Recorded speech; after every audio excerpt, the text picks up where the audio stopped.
In this video, we'll look more specifically at how that monotheistic technique will solve the prisoner's dilemma of exchange, as well as how monotheism can fall into self-destruction and hatred given imperfect information.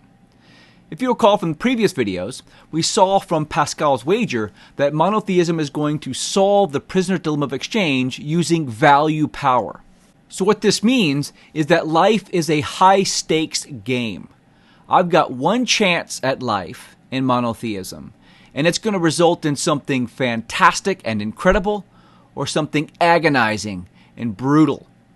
So what is it going to be? And that's going to be my choice. But you can see the values are going to push me up into one or down into the other.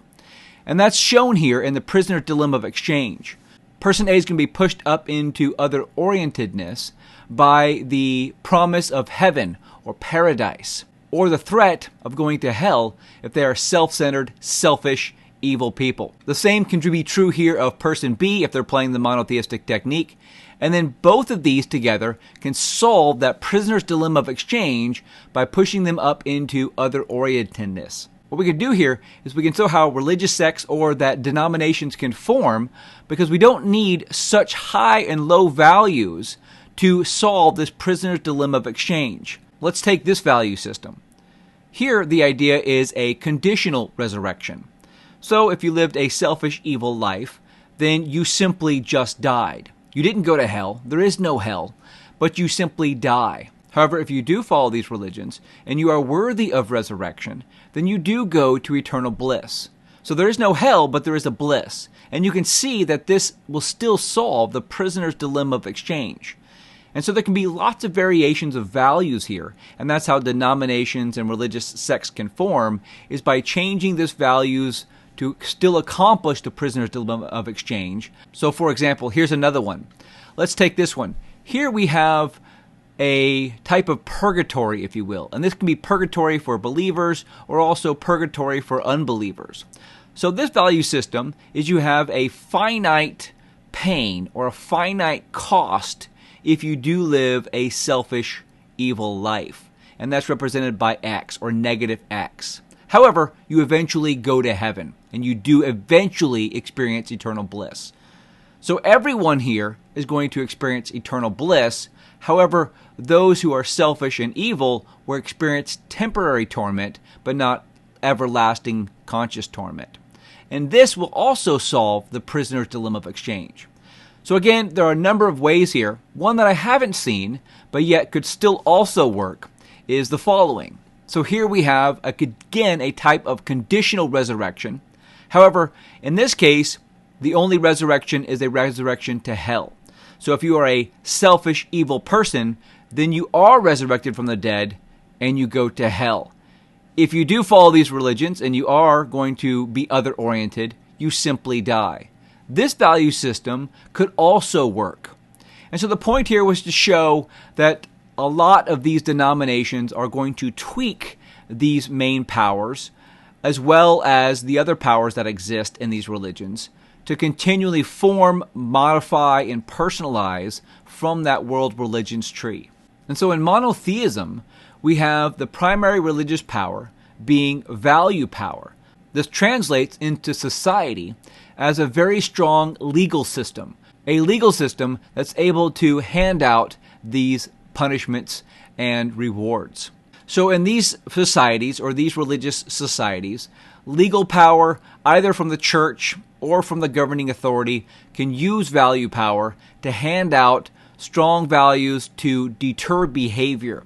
These societies would also be very individualistic because the self exists, and it exists in a very important way. The level of accountability is at the individual level. The individual is responsible, or the self is responsible, for choosing good or evil, or choosing other or self. So these societies will look at the accountability at the very individualistic level and hold those individuals accountable for their actions. Okay, so let's turn to how these religions can fall down into self-destruction and hatred. If you recall, what happens in a religion is that a religion is going to, again, try to solve the prisoner's dilemma of exchange and push us out of the bottom left quadrant of selfishness and evil and up into the top right quadrant of love and altruism. through information. However, this information becomes imperfect, and we can fall down in these religions down into self-destruction and hatred.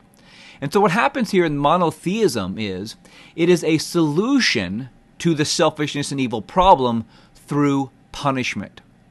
And you may say also through reward and punishment.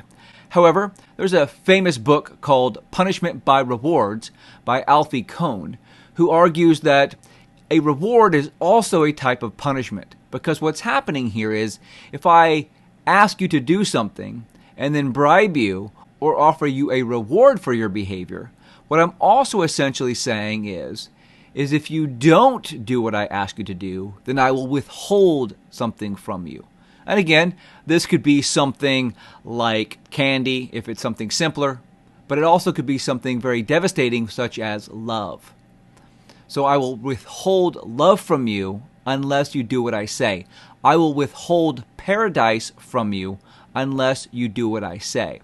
And so here we have how this can fall into self-destruction and hatred, because it is a solution by punishment.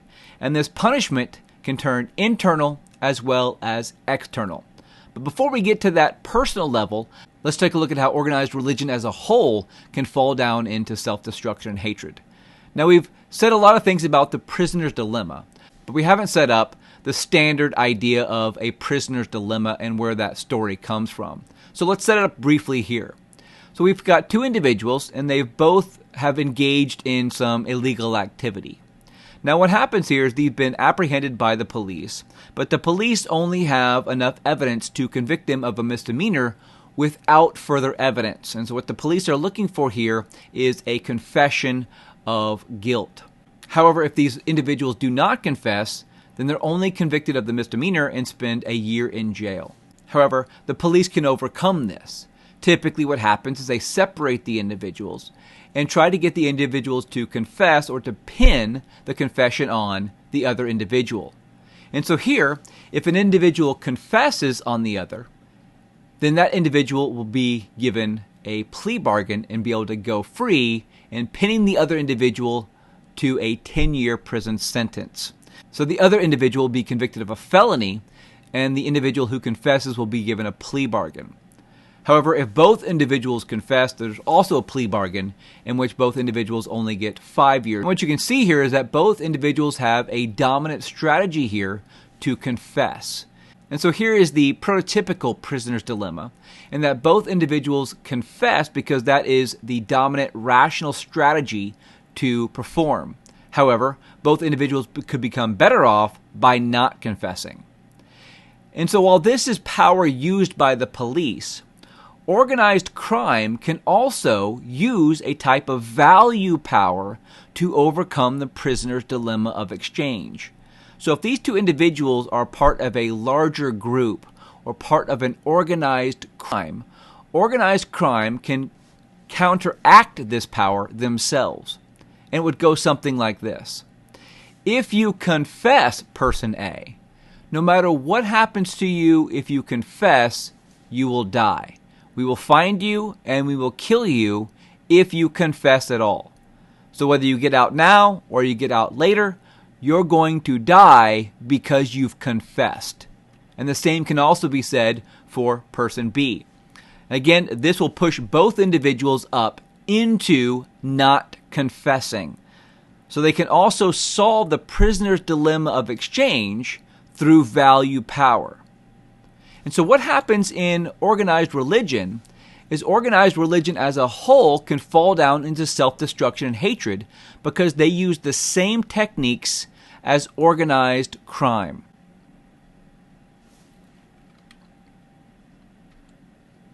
So let's turn to the individual level.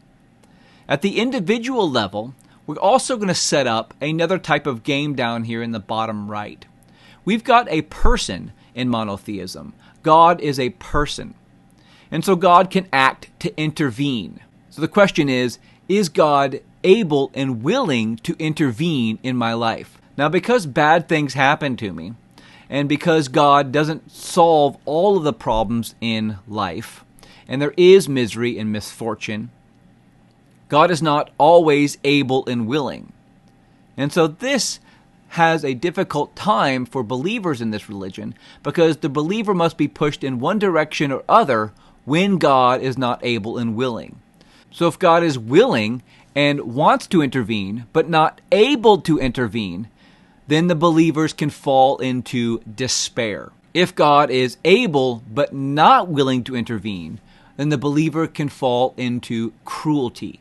And again, an internal and an external component to this. Now one may ask, well, what happens if God is not willing and not able? And we don't have theism here, we have deism. And so deism will still believe in a transcendent reality, but not a transcendent reality that interacts with creation.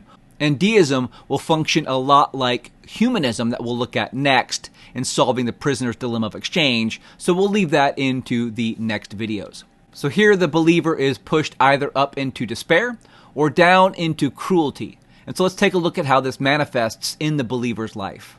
As that despair and or cruelty turn internal, in a passive state, this turns into self-hatred.